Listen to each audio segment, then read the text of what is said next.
Puji Tuhan, selamat siang Bapak Ibu Saudara yang Tuhan kasihi. Mari kita akan mulai ibadah kita pada siang hari ini. Kita akan menaikkan pujian syukur kita kepada Tuhan. Mari bangkit berdiri bersama-sama, kita akan membuka Mazmur pasal 33 ayat 1 sampai ayat yang ke-9. Kita akan baca saling bergantian. Saya ayat ganjil, Bapak Ibu Saudara yang Tuhan kasihi, bersama-sama membaca ayat-ayat genap. Mazmur 33 ayat 1 sampai ayat yang ke-9. Puji-pujian kepada Allah Israel. Bersorak-sorailah hai orang-orang benar dalam Tuhan, sebab memuji-muji itu layak bagi orang-orang jujur.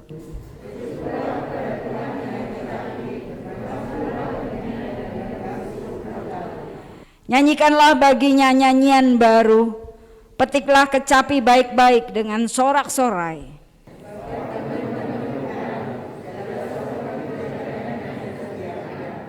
Ia senang kepada keadilan dan hukum, bumi penuh dengan kasih setia Tuhan.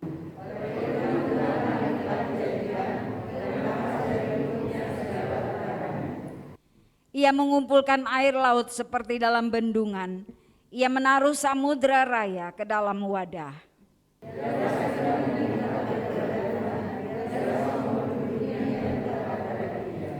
Sebab dia berfirman, maka semuanya jadi. Dia memberi perintah, maka semuanya ada.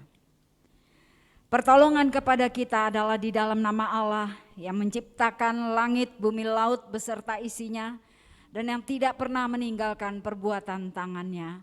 Turunlah atas kita sekalian kasih karunia dan anugerah dari Allah Bapa kita, dari Tuhan kita Yesus Kristus, dan oleh pertolongan Roh-Nya yang kudus. Haleluya, amin. Silakan duduk kembali. Haleluya. Oleh pertolongan Tuhan kita ada di tempat ini, oleh kasih Tuhan kita mau datang kepada Tuhan. Mari saat ini kita siapkan hati untuk kita terima segala pujian, biar kita berikan kepada bagi Allah kita. Haleluya.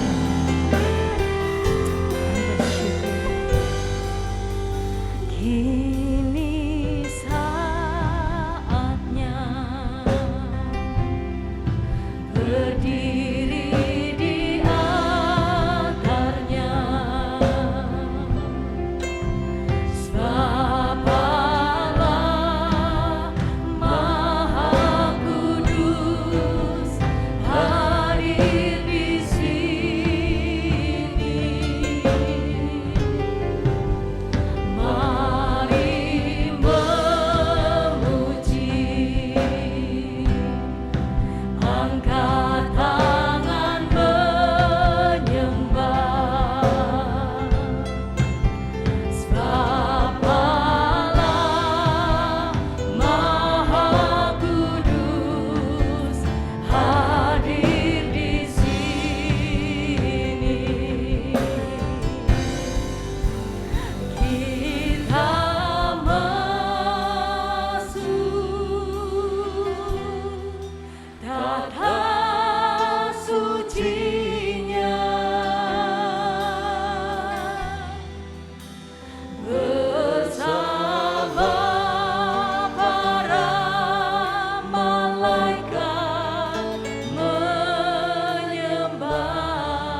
yang maha kudus. Kita masuk hadirat-Nya Tuhan, kita masuk hadirat-Nya, kita masuk hadirat-Nya, kita masuk hadirat-Nya.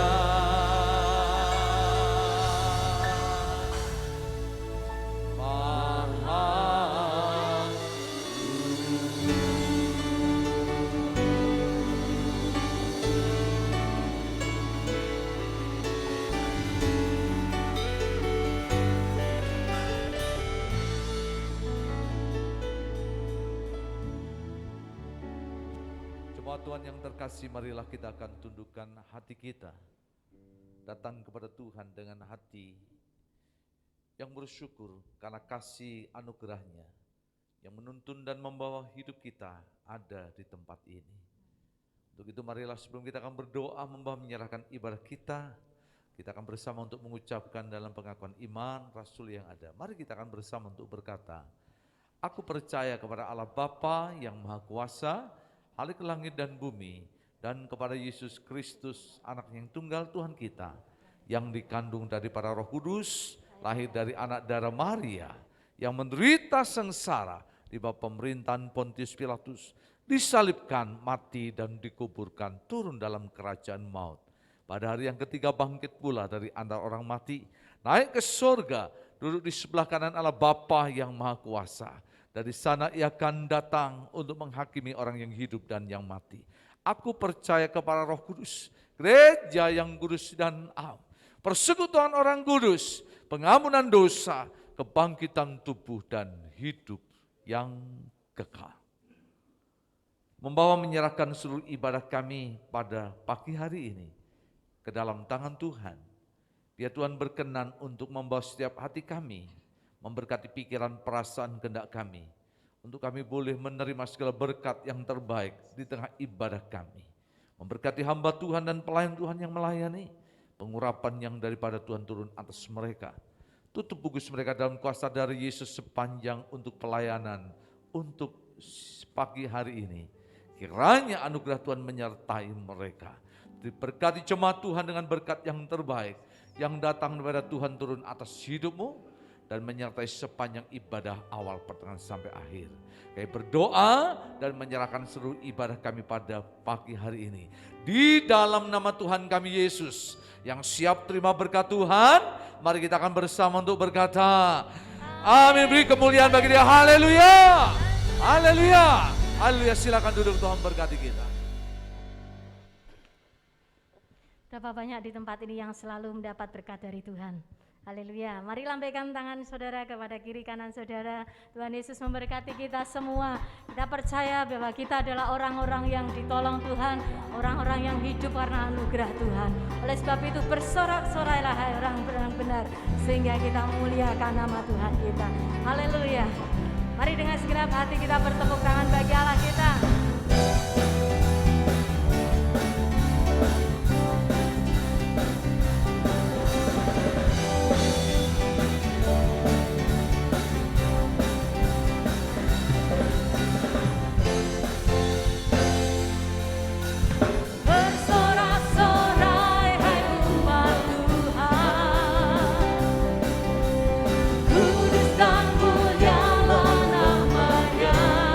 Besarlah kasih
Kami tahu Tuhan keselamatan bagi Allah yang duduk di atas tahta. Itu yang berikan kami kekuatan untuk selalu memuji nama Tuhan. Haleluya. Kami percaya Tuhan, tiba saatnya kami untuk memuji Engkau di hadapan tahta Anak Domba. Sama-sama katakan. Tiba saatnya kami berkumpul bersatu dari setiap suku dan bangsa. Haleluya. Berdiri di hadapan tahta Allah. Satu suara. Amin. Menyatakan keselamatan bagi Allah yang duduk dan berkata, kami berikan pada Anak Domba pujian dan kekuatan, hormat dan kekuasaan, kemuliaan bagi-Nya selamanya. Mari kami undang Bapak Ibu untuk bangkit berdiri. Haleluya. Tiba saatnya kami memuji Kau.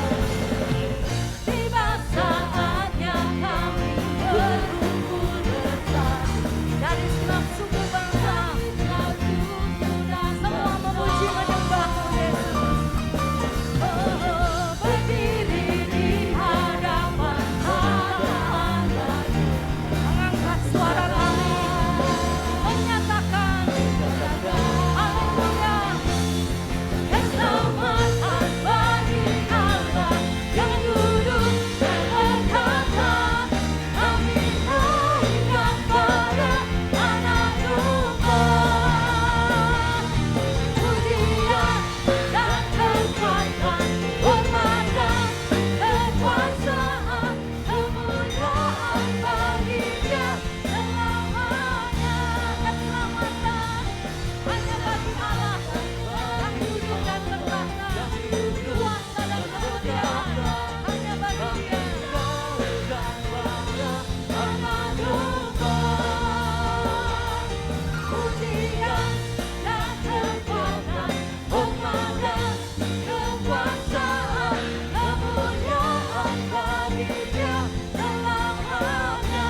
Mari jemaat sendiri katakan, keselamatan bagi Allah Amin. yang duduk dan bertata, kami naikkan pada Anak Domba Pujian dan kekuatan, pujian dan kekuatan, hanya bagi Kau Yesus. kekuasaan, kemuliaan bagi-Nya selamanya. Sekali lagi katakan dengan sungguh-sungguh, keselamatan, keselamatan hanya ada bagi dari Allah kita. Untuk setiap orang yang percaya kepada Tuhan, mau memberikan yang terbaik hidupnya bagi Allah. Haleluya. Pujian dan kekuatan, hormat dan kekuasaan, kemuliaan bagi-Nya selamanya. Sekali lagi katakan, keselamatan bagi Allah yang duduk dan berkata, kami naikkan pada Anak Domba pujian dan kekuatan, hormat dan kekuasaan, kemuliaan bagi-Nya selamanya. Kemuliaan bagi-Nya selamanya. Sekali lagi katakan, kemuliaan bagi-Nya selamanya. Mari lebih lagi beri sorak-sorai yang paling meriah bagi Allah kita. Haleluya. Haleluya. Haleluya. Biar hati kami terus Tuhan ada pujian untuk Engkau. Karena hanya Engkau saja Tuhan yang layak dipuji. Dan mulialah nama-Mu selama-lamanya. Kau Anak Domba Allah yang menyelamatkan hidup kami. Terima kasih Yesus. Mulia, mulia bagi Anak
Engkau mulia, oh yang mulia Bapa.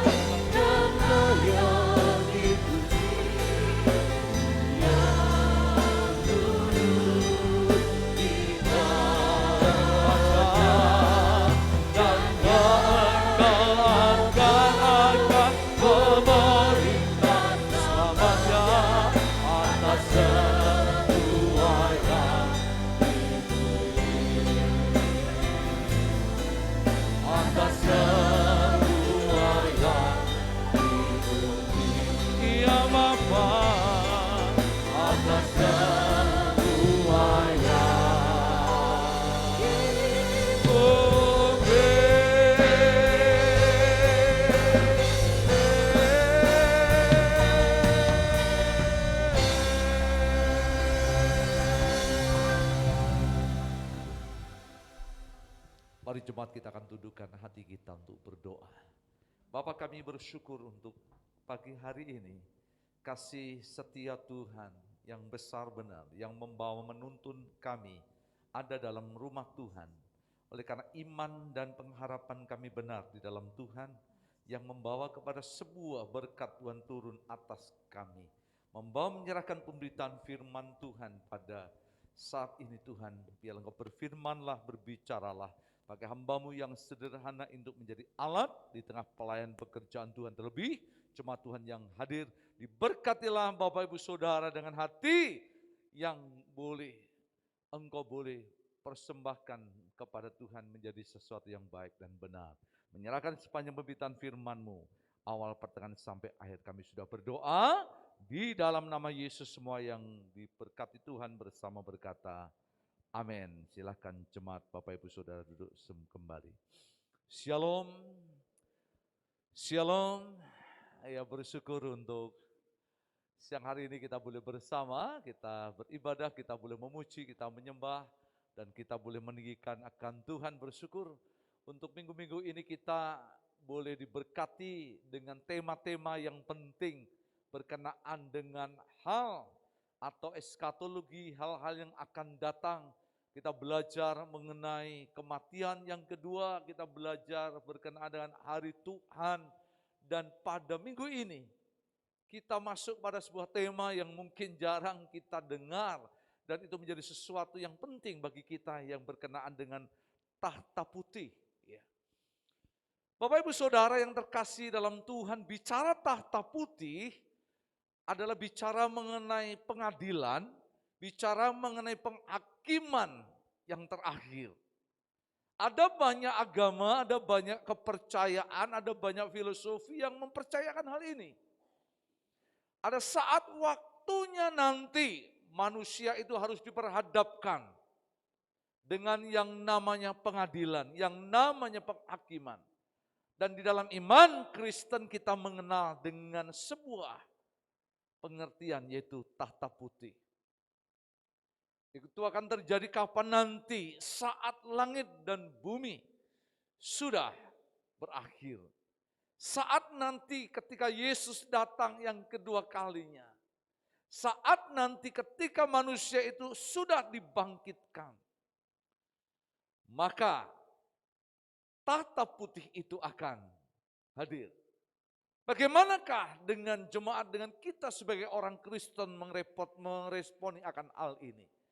Saya berharap bahwa hal ini bukan menjadi sebuah hal yang mengerikan, menakutkan, atau sesuatu yang mencemaskan kita. Tetapi saya mau sampaikan bahwa bicara tahta putih adalah bagian daripada janji Tuhan. Pengharapan kita bersama bahwa hal itu merupakan sebuah bukti bagaimana iman Kristen, iman kita kepada Yesus itu bisa diandalkan dan dipercaya. Hal itulah yang membedakan kita sebagai orang-orang yang hidup di dalam Yesus dan mereka yang belum mengenal dan percaya kepada Yesus. Ada hal yang berbeda, ada hal yang lain, ada hal yang tidak sama.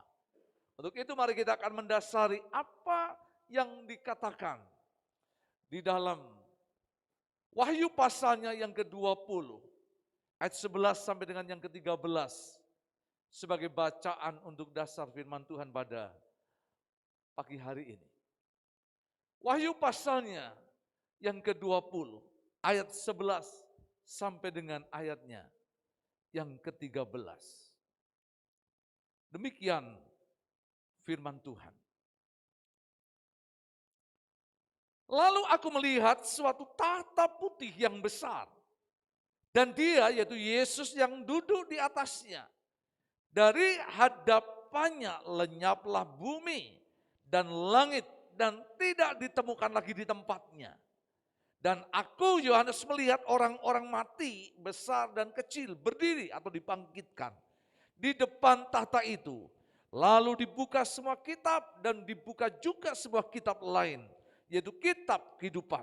Dan orang-orang mati dihakimi menurut perbuatan mereka berdasarkan apa yang ada tertulis di dalam kitab itu. Ayat ke-13, maka laut menyerahkan orang-orang mati yang ada di dalamnya, dan maut dan kerajaan maut menyerahkan orang-orang mati yang ada di dalamnya, dan mereka dihakimi masing-masing menurut perbuatannya. Yesus juga pernah menyinggung akan hal ini ketika dia akan masuk ke Yerusalem untuk penderitaan dan penyalipannya. Maka Yesus juga menyampaikan hal-hal yang penting berkenaan dengan penghakiman atau penghukuman yang terakhir kepada murid-murid. Dan untuk itu mari kita akan lihat dan kita akan bandingkan dengan Matius pasalnya yang ke-25. Matius pasalnya yang ke-25. Saya ingin baca mulai ayat yang ke-31 dan kita simak bersama-sama. Matius pasalnya yang ke-25 mulai ayat yang ke-31. Apabila anak manusia datang, perhatikan dalam kemuliaannya dan semua malaikat bersama-sama dengan dia, maka ia akan bersemayam di atas apa saudara? Tahta kemuliaannya. Lalu semua bangsa akan dikumpulkan di hadapannya dan ia akan memisahkan mereka seorang daripada seorang. Sama seperti gembala memisahkan domba dari kambing. Ayat selanjutnya. Dan ia akan menempatkan domba-domba di sebelah kanannya dan kambing-kambing di sebelah kirinya. Dan raja itu akan berkata kepada yang sebelah kanannya, marilah kamu yang diberkati oleh Bapakku, terimalah kerajaan yang telah disediakan bagimu sejak dunia dijadikan. Saya akan lompat dengan ayat yang ke-41. Demikian. Dan ia akan berkata juga kepada mereka yang di sebelah kirinya, yang disebut kambing-kambing itu. Enyahlah dari hadapanku hai kamu orang-orang terkutuk. Enyahlah ke dalam api yang kekal, yang telah sedia untuk iblis dan malaikat-malaikatnya dalam tanda petik pengikut-pengikut Lucifer. Lalu kita akan sambung di dalam ayat yang ke-46. Dan mereka ini akan masuk ke tempat siksaan yang kekal. Tetapi orang benar ke dalam hidup yang kekal. Bapak Ibu Saudara yang terkasih di dalam Tuhan. Dari dua bacaan Wahyu pasalnya yang ke-20 ayat 11 sampai 13. Dan juga nanti kita bisa baca dengan teliti bagaimana Matius pasal yang ke-25 ayat 31 sampai dengan 46 memberikan sebuah referensi bahwa tahta putih itu akan ada dan terjadi sebagaimana firman Tuhan tulis dan nyatakan. Minggu yang lalu saya juga sampaikan bagaimana Ibrani 9 ayat yang ke-27 dikatakan manusia sama halnya seperti manusia ditetapkan mati satu kali dan kemudian akan dihakimi. Dan juga kalau kita membaca dalam Roma 14 ayat 10 sampai dengan yang ke-12 dikatakan demikian. Coba kita akan lihat. Roma pasalnya yang ke-14, ini ayat yang luar biasa. Mulai ayat yang ke-10 saya ingin bacakan untuk saudara. Demikian firman Tuhan.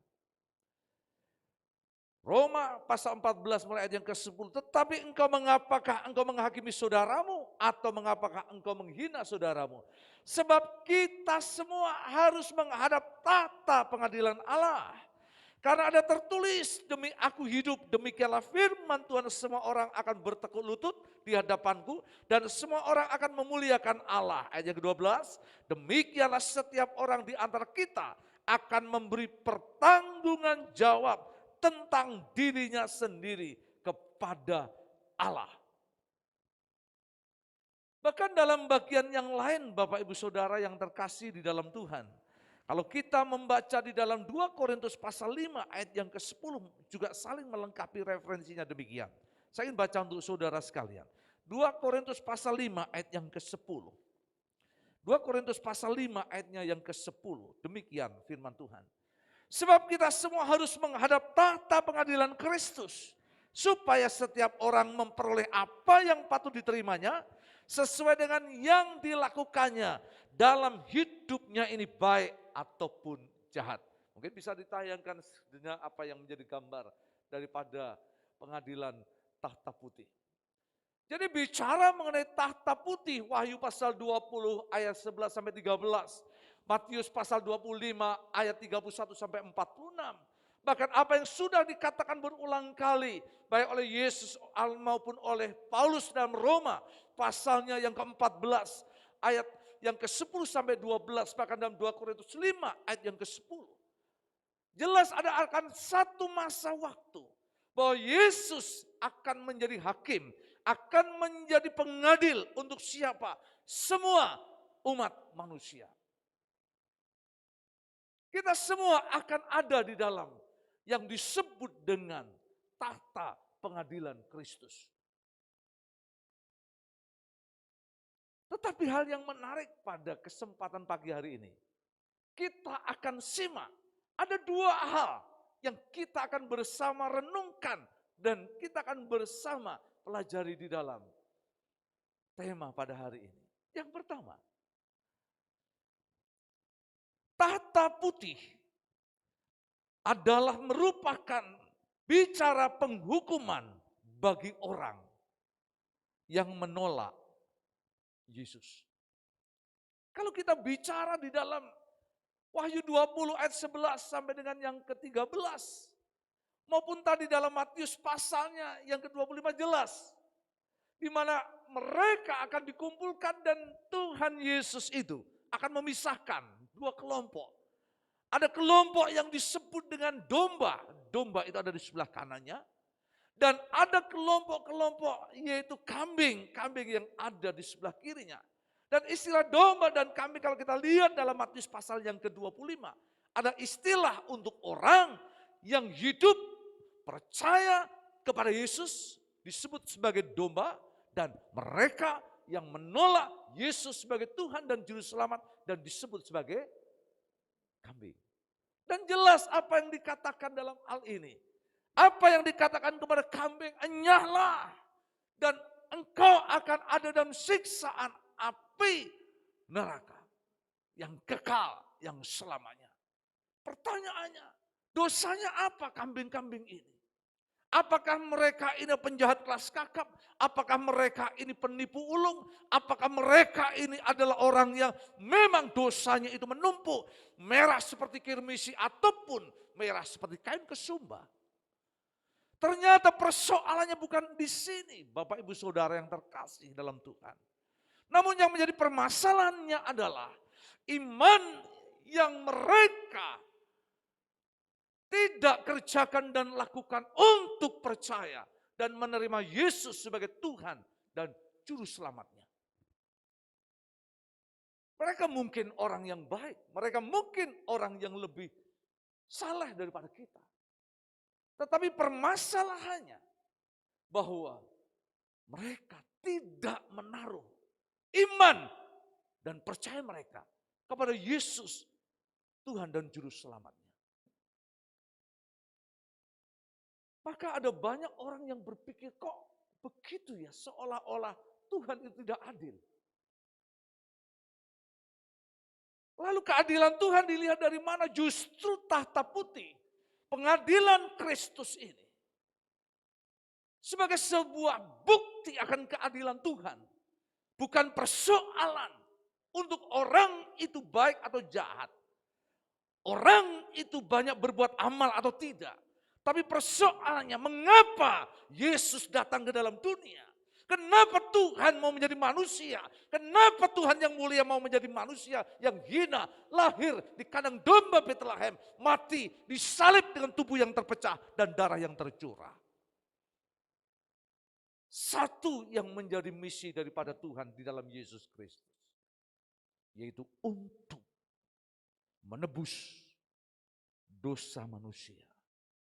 Yaitu supaya manusia percaya bahwa Yesus yang datang ke dalam dunia adalah Tuhan dan Juru Selamat.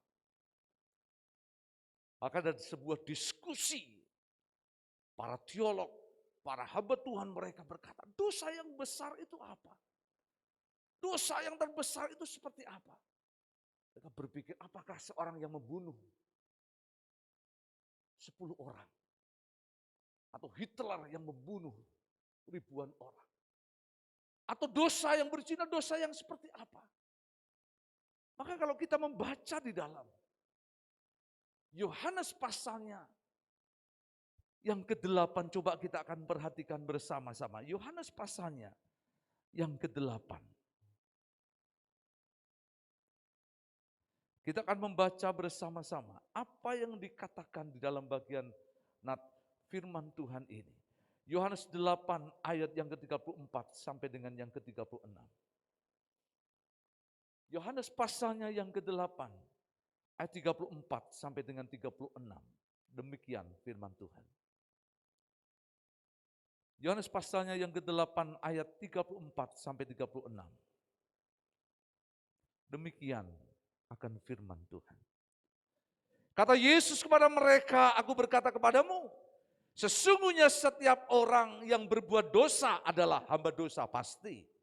Dan hamba tidak tetap tinggal dalam rumah, tetapi anak tetap tinggal dalam rumah. Ya, ayat yang ke-36. Jadi, apabila anak itu atau Yesus itu memerdekakan kamu, kamu pun dikatakan benar-benar merdeka. Catat kata benar-benar merdeka. Artinya bahwa hanya di dalam Yesus dan melalui Yesus saja, maka dosa dan pelanggaran manusia itu dapat untuk diampuninya. Jadi persoalannya di sini bukan banyak dosa atau sedikit dosa. Banyak pelanggaran atau sedikit pelanggaran. Dan orang ditentukan untuk dihukum, untuk masuk ke dalam sebuah pengadilan sehingga dilemparkan ke dalam api yang begitu dahsyat. Tidak. Tapi persoalannya adalah apakah ada iman yang dimiliki oleh manusia untuk percaya bahwa Yesus itu Tuhan dan Juru Selamat ada di dalam hidupnya. Maka disinilah sebenarnya beda iman di dalam Yesus dan iman di luar Yesus. Iman kepada Yesus dan iman bukan kepada Yesus. Maka Alkitab dengan tegas dan jelas coba kita akan lihat dan perhatikan. Roma pasalnya yang ke-8 ayat 1 dan 2 dikatakan demikian. Paulus dalam bagian nats ini dikatakan demikian. Roma pasalnya yang ke-8 ayat 1 dan 2. Demikianlah sekarang tidak ada penghukuman bagi mereka yang ada di dalam Kristus Yesus. Pastikan tidak ada penghukuman bagi mereka yang ada di dalam Kristus Yesus. Roh yang memberi hidup telah memerdekakan kamu. Dalam Kristus dari hukum dosa dikatakan dan hukum apa saudara? Maut. Bahkan kalau kita lihat di dalam Roma pasalnya yang ke-6. Dan sudah bisa perhatikan apa yang dikatakan dalam ayat yang ke-18. Roma 6 ayat yang ke-18. Kamu telah dimerdekakan dari dosa dan menjadi hamba kebenaran. Jadi ini persoalannya. Ini permasalahan. Pengadilan tahta putih memang bicara mengenai pengadilan secara umum kepada manusia. Tetapi hal yang pertama kita harus sadari bahwa pengadilan tahta putih adalah untuk penghukuman bagi orang-orang yang tidak percaya kepada Yesus. Maka benar apa yang dikatakan kembali pada Wahyu pasalnya yang ke-20 ayat yang ke-15. Coba kita akan baca bersama Wahyu pasal 20 ayat yang ke-15. 1, 2, 3, dan setiap orang-orang yang tidak ditemukan namanya tertulis dalam buku kehidupan atau kitab kehidupan itu, ia akan dimapa saudara? Dilemparkan ke dalam lautan api. Jelas. Akan dilemparkan ke dalam lautan api. Ketika namanya tidak akan ada di sana. Lalu bagaimana dengan gereja dan orang percaya? Maka yang kedua, saya katakan bahwa pengadilan tahta putih atau tahta putih itu adalah merupakan penggenapan janji Tuhan kepada hidup orang-orang yang percaya. Untuk apa? Yaitu untuk hidup yang kekal. Coba kita akan bandingkan dengan Wahyu pasalnya yang ketiga ayat yang kelima. Wahyu pasalnya yang ketiga ayat yang kelima. Wahyu pasal 3 ayat yang kelima. Wahyu pasal 3 ayat yang kelima. Mari kita akan baca bersama-sama. Wahyu 3 ayat 5. 1, 2, 3. Barang siapa menang, ia akan dikenakan pakaian putih. Yang demikian. Aku, kata Tuhan, tidak akan menghapus namanya dari kitab kehidupan. Melainkan aku apa saudara? Akan mengaku namanya di hadapan Bapakku, kata Yesus. Dan di hadapan para malaikatnya.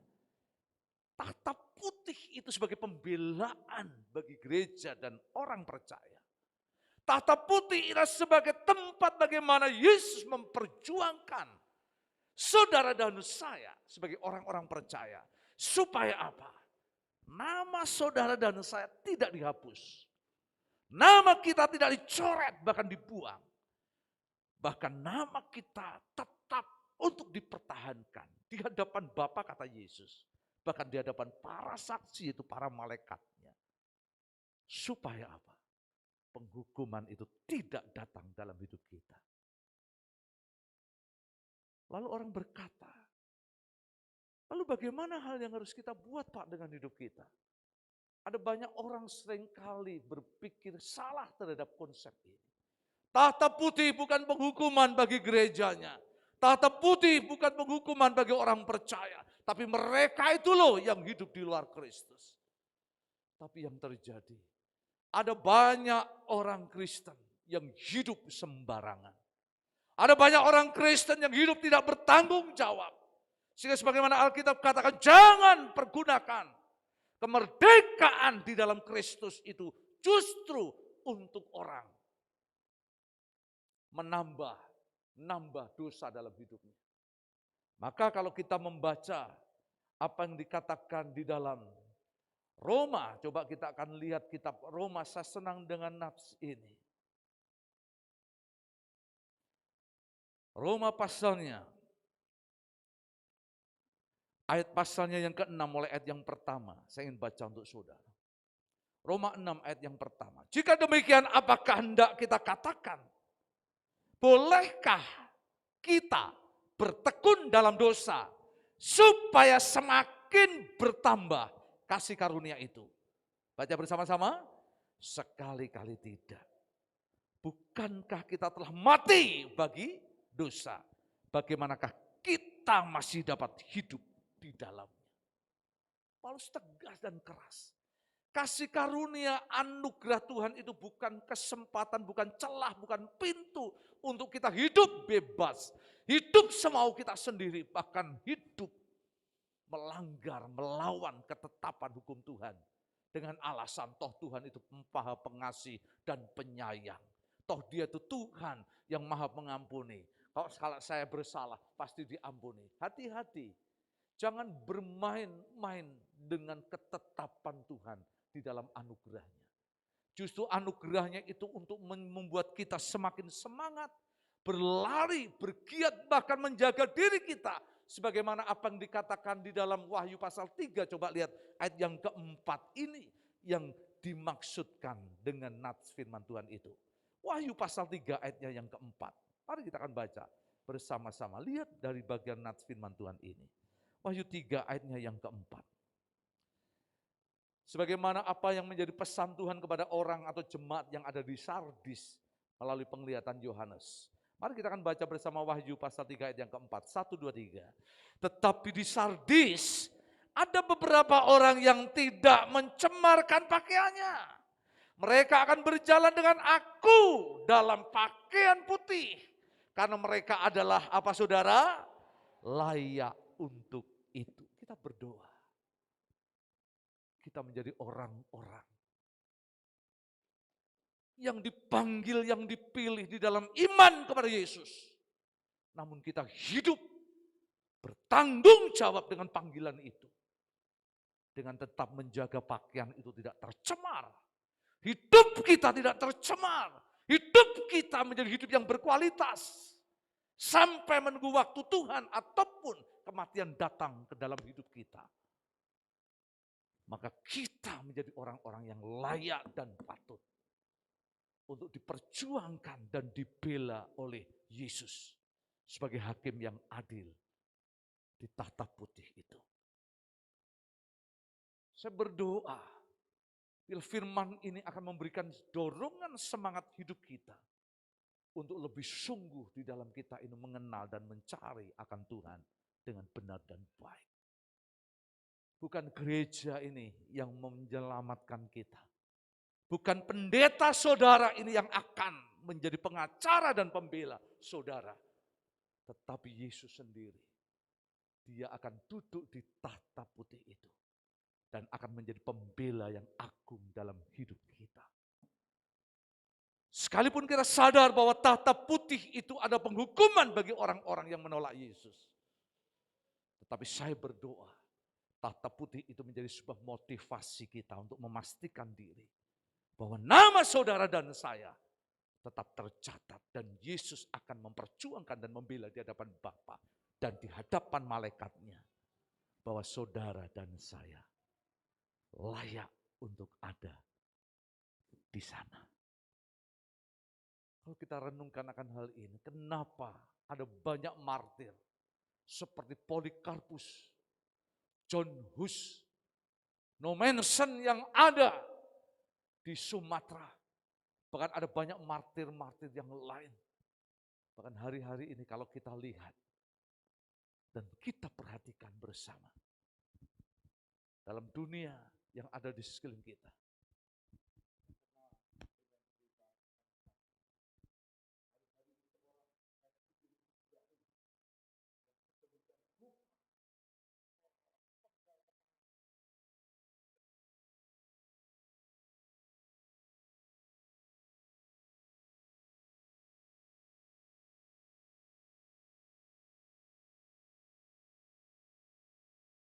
Memiliki pengharapan yang mereka boleh miliki di dalam Yesus itu benar.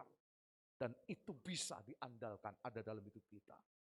Saya berdoa, tahta putih bukan menjadi sebuah kekhawatiran dan ketakutan kepada kita.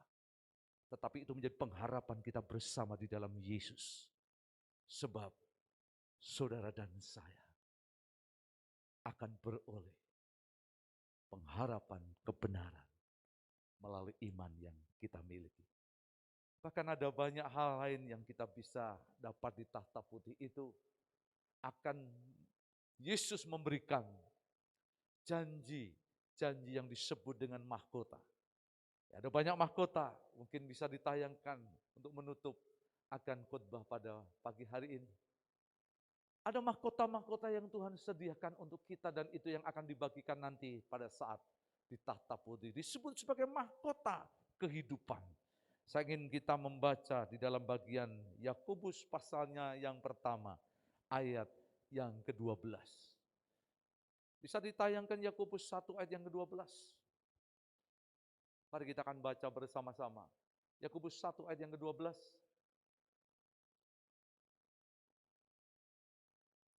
Mari kita akan baca bersama-sama firman Tuhan ini. Yakobus 1 ayat yang ke-12.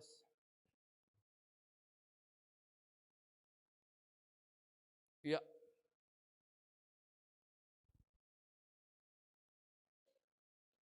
Mari kita akan baca 1, 2, 3.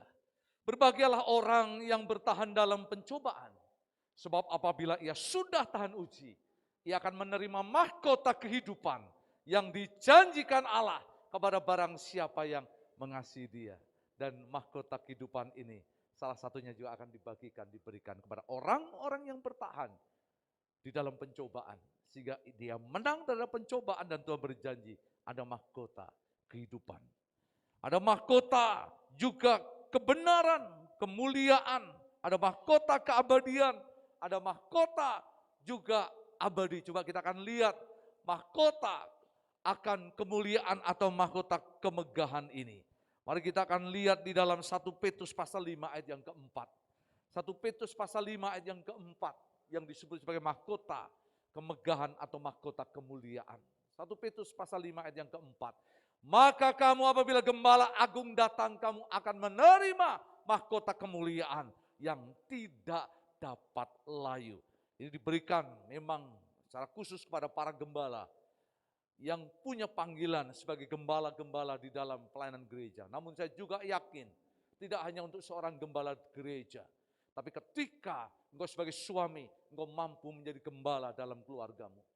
Saya juga percaya engkau sebagai seorang Kristen, engkau mampu menjadi gembala di tengah pekerjaanmu, menjadi berkat di tengah karyawan, di tengah orang-orang yang di sekelilingmu. Bahkan engkau yang menjadi kehidupan dalam keluarga bisa menjadi berkat bagi tetangga kanan kirimu. Kehadiranmu menjadi berkat, kehadiranmu menjadi rahmat, dan kehadiranmu mampu menghadirkan sosok gembala yang menjadi berkat. Bukan dengan kehadiran kita tetangga jadi justru geger. Dengan kehadiran kita sekelilingnya jadi curiga. Dengan kehadiran kita malah dunia jadi menjadi kacau balau. Tapi kehadiran kita menjadi berkat bagi mereka. Saya yakin mahkota kemuliaan Tuhan akan sediakan ada dalam hidup kita. Bapak Ibu Saudara terkasih dalam Tuhan, biarlah firman Tuhan hari ini semakin memperkokoh dan menggenapi apa yang menjadi janji Tuhan.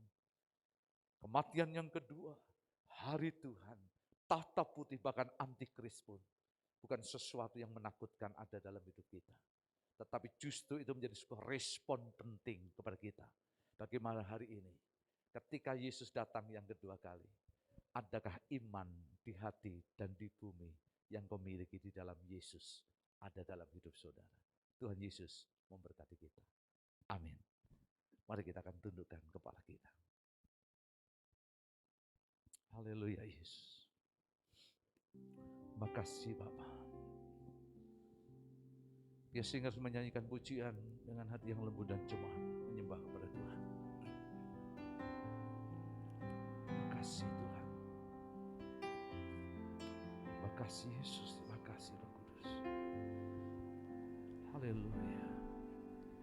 Seperti wanita mengurapimu, Makasih Yesus. menangis di bawah kakimu. Demikian hidupku mau mengasihimu. Yesus engkau baik. Sama-sama dengan hati yang bersolah dan katakan seperti wanita.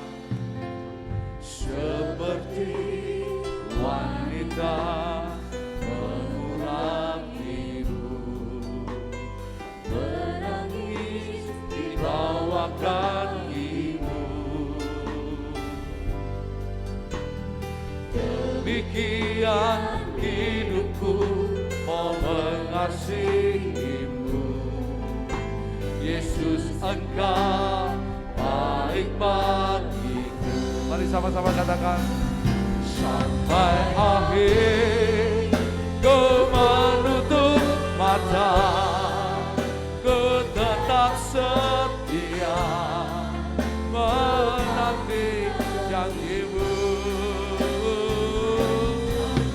Ku dapatkan mahkota kehidupanku, ku tetap setia untuk melayanimu. Hidup yang satu kali kita boleh jalani itu adalah hidup dalam anugerah Tuhan. Sekalipun kita tahu bahwa di tengah kehidupan yang sulit, bumi yang panas, dosa yang semakin bertambah dan menumpuk, kadangkala itu membuat kita menjadi bimbang dan ragu akan pengharapan kita kepada Tuhan. Tetapi jalan iman kita di dalam Yesus itu benar. Langkah pengharapan kita kepada Yesus itu pasti. Jika hari ini kau dengar firman Tuhan itu ya dan amin. Satu kali kita akan menutup mata. Satu kali kita akan meninggalkan dunia. Satu kali kita tidak lagi ada di tempat ini. Bahkan satu kali kita akan ada di sebuah tahta putih, di mana Yesus akan menjadi hakim yang agung untuk hidup saudara dan saya. Tapi hari ini satu berita yang baik yang penting. Iman yang kau miliki di dalam Yesus itu benar. Iman yang kau miliki dalam Yesus itu adalah pasti. Dan iman itulah yang akan membuat kita tidak berada dalam penghukuman, bahkan kepada kematian yang kedua.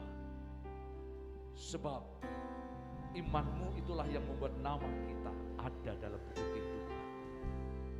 Tapi jika hari ini firman Tuhan mengingatkan kepada kita supaya kita lebih waspada dan berjaga, agar kain putih yang kita kenakan itu tidak bernoda, tidak tercemar, bahkan kita tidak menjadi bercacat dan bercelah.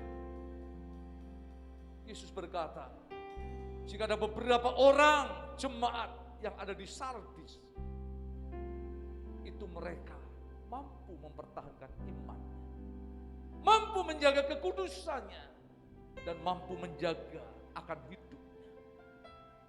Maka Yesus berkata, melalui penglihatan akan Yohanes, mereka layak untuk dibela, layak untuk diperjuangkan, supaya mereka lepas daripada penghukuman, daripada tahta putih.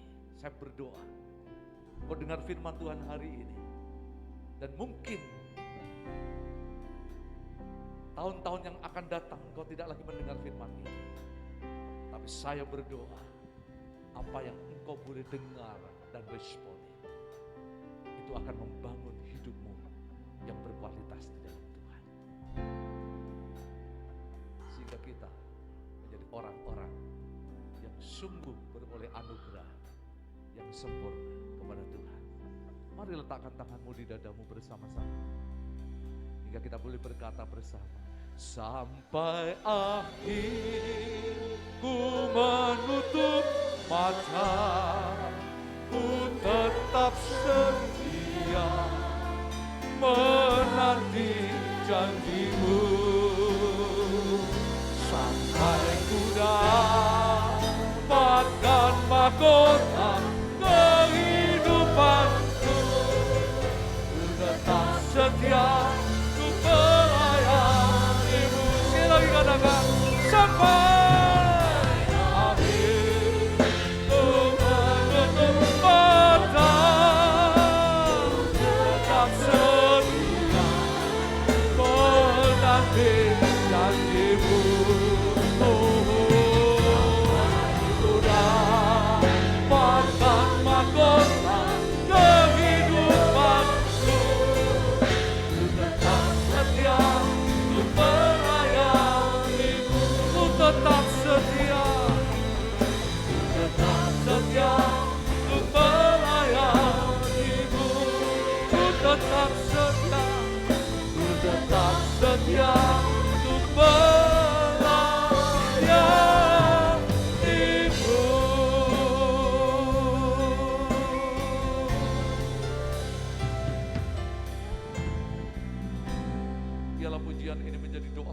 kepadamu ya Tuhan.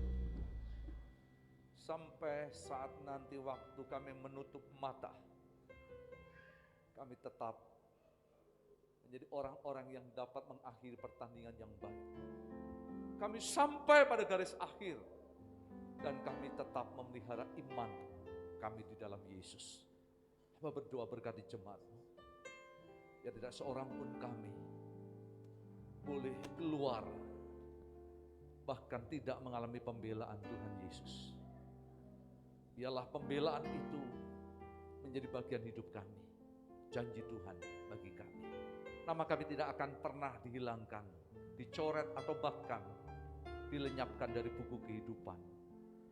Tetapi Engkau akan tetap mempertahankan dan membela di hadapan Bapa dan para malaikatnya, bahwa kami ada orang-orang istimewa di hadapan Tuhan. Berkati jemaat-Mu, berkati kami semua siang pagi hari ini yang sudah mendengar firman Tuhan. Kami berdoa di dalam nama Yesus. Engkau yang percaya bersama berkata, amin.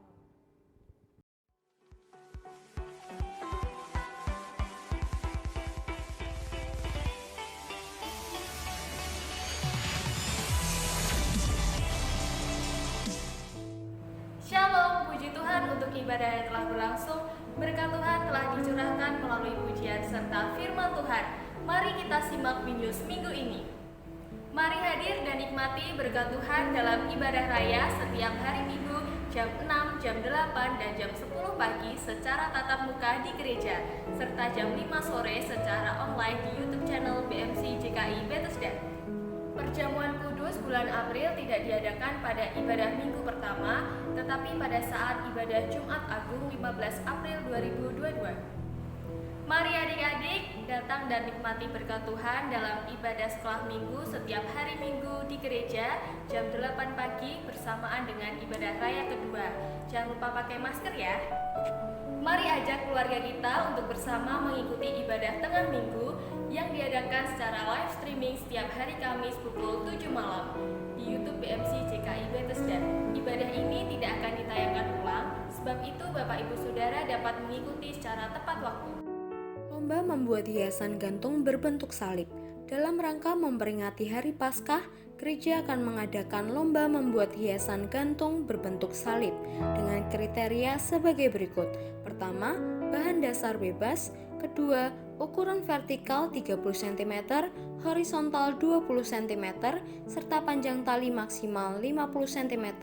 Yang ketiga, biaya maksimal pembuatan yaitu 20.000. Hiasan dikumpulkan paling lambat pada tanggal 2 April 2022 dan pemenang akan diumumkan dalam ibadah Paskah di tanggal 17 April 2022. Hadiah untuk pemenang yaitu juara 1 mendapatkan 200.000, juara 2 150.000, serta juara 3 100.000. Selamat mengikuti lomba, Tuhan Yesus memberkati.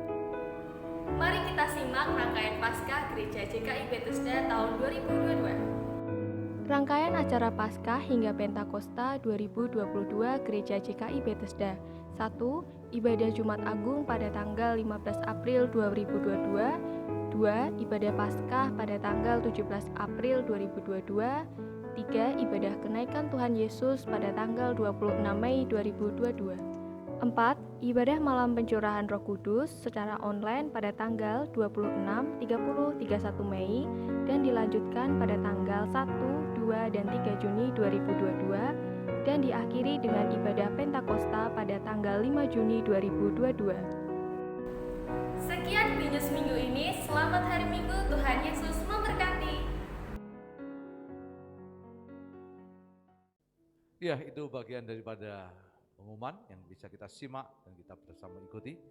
Pagi ini juga pada kesempatan ini saya menyambut mungkin yang baru pertama kali hadir dalam ibadah pagi hari ini. Ada? Bisa berdiri aja? Ya, berdiri ya Mbak siapa nih? Ya, terima kasih untuk kehadirannya bersama kita. Keluarga daripada Bu Ati yang boleh ada dengan kita. Biarlah Tuhan memberkati senantiasa dengan hati yang teduh di dalam Tuhan. Berkati keluarga semua. Bapak Ibu Saudara yang terkasih dalam Tuhan, perlu disimak apa yang menjadi Bijis minggu ini. Minggu depan ibadah tidak ada perjamuan kudus, tapi perjamuan kudus akan jatuh nanti pada tanggal 15 April ya, dalam ibadah jam 6, jam 8 dan jam 10 kaitan dengan ibadah untuk Jumat Agung. Ya, jadi itu yang akan kita laksanakan. Lalu saya ingatkan untuk pembuatan salib gantung, diharapkan semangat Bapak Ibu Saudara, kita tidak sedang cari hadiah ya, tapi kita ingin merayakan Paskah bersama. Ya, gantungan-gantungan itu akan kita taruh di gereja ini menjadi hiasan yang akan menyemarakkan untuk Paskah kita tahun ini. Tema Paskah kita adalah tetap berjaga-jaga dan berdoa. Ya, biarlah itu menjadi tema yang penting. Semua kegiatan tadi, ibadah Jumat Agung, ibadah Paskah, ibadah kenaikan, dan ibadah Pentakosta akan diadakan jam 6, jam 8, dan jam 10. Sebagaimana jam-jam ibadah yang ada di gereja di tempat ini. Ya, saya berharap sudah semangat. Pak Yusak sudah bikin 3 salib. Ya.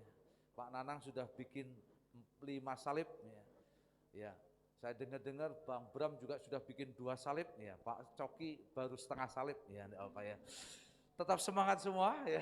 Besok ya Opung juga sudah coba nyiapkan itu ya. Salib-salib ya. Pokoknya silahkan untuk menyemarakkan kita. Dan itu akan memberi sebuah warna yang baik untuk kita ingat sebagai sebuah peringatan penting bagi kita. Itu saja pengumuman dari saya. Kita akan bangkit berdiri, akan menutup ibadah kita pada kesempatan pagi hari ini. Bapak, terima kasih untuk ibadah yang luar biasa. Tuhan, Kau sudah memberkati kami. Bapak, biarlah kami terus berdoa dan membawa kehidupan kami di dalam iman dan pengharapan benar di dalam Tuhan Yesus. Kami terus berdoa, menyerahkan untuk Paskah gereja ini. Rangkaian kegiatan, hal-hal yang kami siapkan, Tuhan menolong supaya tahun ini kami melihat Tuhan sebuah tema tetap berjaga-jaga dan berdoa di dalam Yesus itu nyata ajaib bagi hidup kami. Tahun intinya kami terus berdoa, kami membawa menyerahkan untuk Tuhan kesehatan, pemulihan, kesembuhan untuk kekasih-kekasih kami, khusus untuk Ibu Esther ini pasca operasi yang dilakukan. Kami berdoa jika hari ini atau besok akan kembali ke Madiun, Tuhan menolong segala pemulihan dan kesembuhan yang terbaik Tuhan berikan di dalam kehidupannya. Terus berdoa juga untuk pasca operasi kaitan dengan Ibu Rita, untuk Ibu Katri, kami terus berdoa di dalam nama Yesus. Tuhan memberkati juga Bapak Agustinus Paulo, akan Tuhan biarlah Engkau menjamah segala kesehatan dan kesembuhan yang terbaik turun ada di dalam hidup mereka. Kami terus berdoa membawa menyerahkan kesehatan pemulihan Pak Sapil, Ibu Reni, Mbak Reni. Kami juga terus berdoa membawa menyerahkan untuk Ibu Handoko. Kami berdoa untuk Ibu Deni, kami terus berdoa untuk Ibu Yohana di dalam nama Yesus, Ibu Yohanes Edi, untuk kesehatan mereka. Tuhan anugerahkan di masa tua mereka, orang tua kami ini menjadi berbahagia. Memberkati Ibu Andes Gunawan yang di Semarang, kami terus berdoa untuk proses kesehatan yang luar biasa. Tuhan anugerahkan, memberkati luar biasa. Bapak, kami juga terus berdoa, kami menyerahkan untuk kesehatan, untuk Ibu Wisri Widyastuti, Pak Anto ke dalam tangan-Mu, untuk Ibu Kardiman, untuk Saudari Lia, kami di dalam nama Yesus Tuhan juga menjamah. Kami di tempat ini kami memohon, meminta dan berseru segala berkat anugerah Tuhan yang terjadi. Secara khusus kami berdoa untuk Pak Ferry yang hari ini untuk operasi pencabutan pen-pen di kakinya. Kami berdoa di dalam nama Yesus Tuhan menjamah juga. Segala berkat yang terbaik Tuhan, kesembuhan datang dalam hidup Pak Ferry. Kami juga terus berdoa, kami bawa menyerahkan Ibu Suharyanto, kami berdoa Pak Suyudi, dari tempat ini kami menyerahkan dalam tangan Tuhan, memberkati dengan anugerah kasih setia Tuhan yang terbaik turun di dalam kehidupan untuk saudara-saudara kami. Bapak, kami terus berdoa membawa menyerahkan untuk jemaat seluruhnya dimanapun mereka berada, dengan segala berkat anugerah kekuatan kemurahan Tuhan menyertai. Hari-hari ini kami akan melihat, pasca tahun ini kami akan menyaksikan kasih Tuhan yang luar biasa ada di dalam kehidupan mereka. Terima kasih Bapak, kami menyerahkan seluruh kehidupan kami dan seluruh aktivitas kami minggu ini ke dalam tangan Tuhan. Jemaat, tengadahkan 2 tangan-Mu, pulanglah. Terimalah berkat benar besar yang datang daripada Tuhan, kasih anugerah oleh Yesus Kristus dan persekutuan bersama Roh yang Kudus menyertai kita sekalian. Pagi hari ini sampai Tuhan Yesus datang yang kedua kalinya. Amin. Shalom, shalom, damai Allah.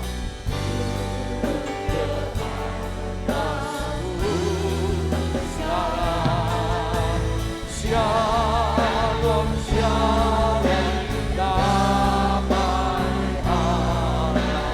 Salam dan keselamatan. Biar singkat saja punya tujuan ini. Selalu sungai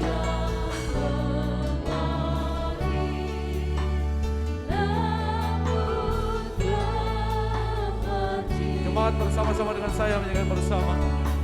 Seperti burung merpati gapai surga.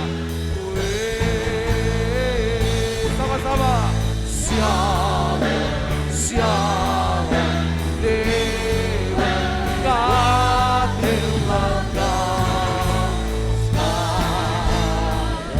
berkat yang daripada Tuhan di dalam nama Bapa dan Anak turun menyertai hidupmu, kasih setianya, kemurahannya, kebaikannya yang pernah meninggalkan kita anak-anaknya. Terpujilah Bapa Tuhan Yesus, Allah yang besar, Tuhan yang mulia. Haleluya.